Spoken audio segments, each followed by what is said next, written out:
তৃতীয় শ্রেণীর প্রিয় শিক্ষার্থী হালদার স্যার ইউটিউব চ্যানেল থেকে তোমাদের সবাইকে স্বাগতম। আজকে তোমাদের জন্য আরও একটি নতুন ভিডিও নিয়ে এসেছি। পরিবেশ ও বিজ্ঞান মডেল প্রশ্ন, রায় ও মার্টিন প্রশ্ন বিচিত্রার সেরা প্রস্তুতি হিসেবে আজকের আলোচনা হবে পরিবেশ ও বিজ্ঞান প্রথম পর্যায়ক্রমিক মূল্যায়ন 2026 সেট নম্বর 9। অর্থাৎ আমি পূর্বে আরও 8টি সেট আমার ইউটিউব চ্যানেলে দিয়ে দিয়েছি। তোমরা আমার বাকি সেটগুলি আমার ইউটিউব চ্যানেলে গিয়ে দেখে আসতে পারবে। 20 মার্কের একটি স্কুলের প্রশ্ন আমি বিশ্লেষণ সহ সম্পূর্ণ সমাধান দেখাবো তোমাদের এই ভিডিওতে। কাজে তোমরা যারা এখনও আমার চ্যানেলটিকে সাবস্ক্রাইব করনি তারা এখনই চ্যানেলটিকে সাবস্ক্রাইব করে বেল আইকনটি প্রেস করে দাও।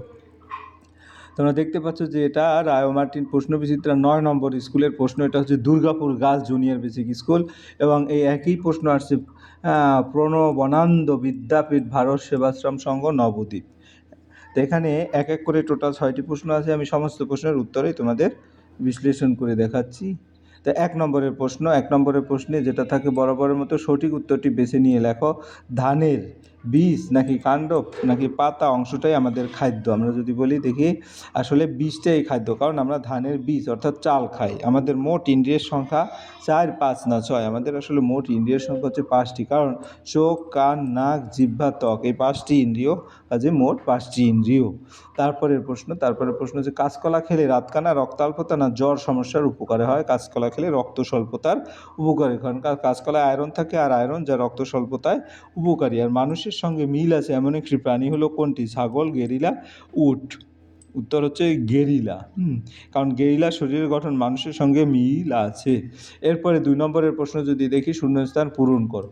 তাই তেল ভাজা, চানাচুর এইসব খাদ্য বেশি খেলে ড্যাশ অসুখ হয়? পেটে অসুখ হয়। বেশি ভাজা খাবার খেলে আসলে পেটের অসুখ হয়। শরীর সুস্থ রাখতে নিয়মিত ড্যাশ করা দরকার, ব্যায়াম করা দরকার। ব্যায়াম করলে শরীর ভালো থাকে। এরপরে তোমার গ নম্বরের প্রশ্ন, ফুটবল খেলায় ড্যাশ কাজ বেশি হয় এবং কানের ভিতরে একটা পাতলা ড্যাশ আছে। তো ফুটবল খেলায় পায়ের কাজ বেশি হয়, ফুটবল খেলায় পায়ের ব্যবহারই বেশি। কানের ভিতরে একটি পাতলা পর্দা আছে, কানের ভিতরে পাতলা পর্দা থাকে যেটা কর্ণঝিল্লি নামে পরিচিত। এরপর 3 নম্বরের প্রশ্ন, বাম দিকের সঙ্গে ডান দিক মিল করো। যেমন নিম পাতা, ভাত, চোখ, পেটের অসুখ দেখা। তাহলে আমরা চোখ দিয়ে দেখি। তারপর ভাত যদি আমরা বলি তাহলে ভাতের সাথে হচ্ছে খাদ্য। তারপরে তোমার চোখ দিয়ে দেখা। নিম পাতা হচ্ছে খোসপাসরা হতে দেয় না এবং পেটের অসুখ হচ্ছে ডাবের জল উপকারী। আমরা উত্তরটা দেখে আসি। এই যে দেখো এই উত্তরটা।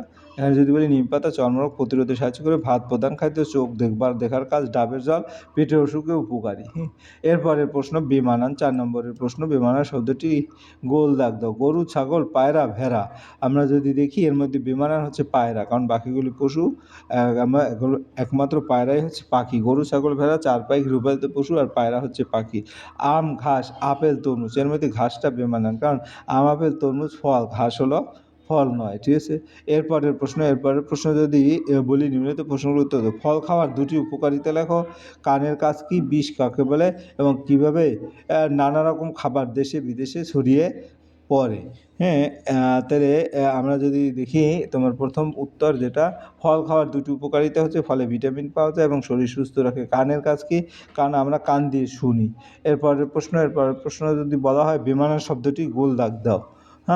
তাহলে আমরা বিষ, যে পদার্থ খেলে শরীরে ক্ষতি হয় তাকে বিষ বলে। তারপরে কিভাবে নানা রকম খাবার দেশ বিদেশে ছড়িয়ে পড়লো? যাতায়াত ও বাণিজ্যের মাধ্যমে খাবার এক দেশ থেকে অন্য দেশে ছড়িয়ে পড়েছে। সাঁতার আমাদের কী উপকার করে? পুরো শরীরের ব্যায়াম হয় এবং শরীর সুস্থ ও সবল রাখে।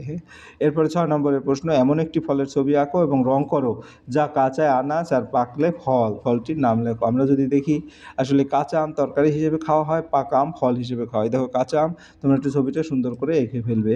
আর এটা হচ্ছে পাকা আম খাবার হিসেবে খাওয়া হয়। পাকা আমের তোমার হচ্ছে আম ফল হিসেবে খাওয়া হয়। ঠিক আছে। যাই হোক, এই ছিল তোমাদের সামগ্রিক প্রশ্ন এবং তার উত্তর। আশা করি ভিডিওটি মনোযোগ সহকারে দেখলে তোমরা সম্পূর্ণ প্রশ্নের উত্তর বুঝতে পারবে। পরিশেষে বলবো, ভিডিওটি দেখার জন্য অসংখ্য ধন্যবাদ। ভিডিওটি ভালো লাগলে লাইক, কমেন্ট, শেয়ার করতে ভুলবে না। আজ এই পর্যন্তই। ধন্যবাদ সবাইকে।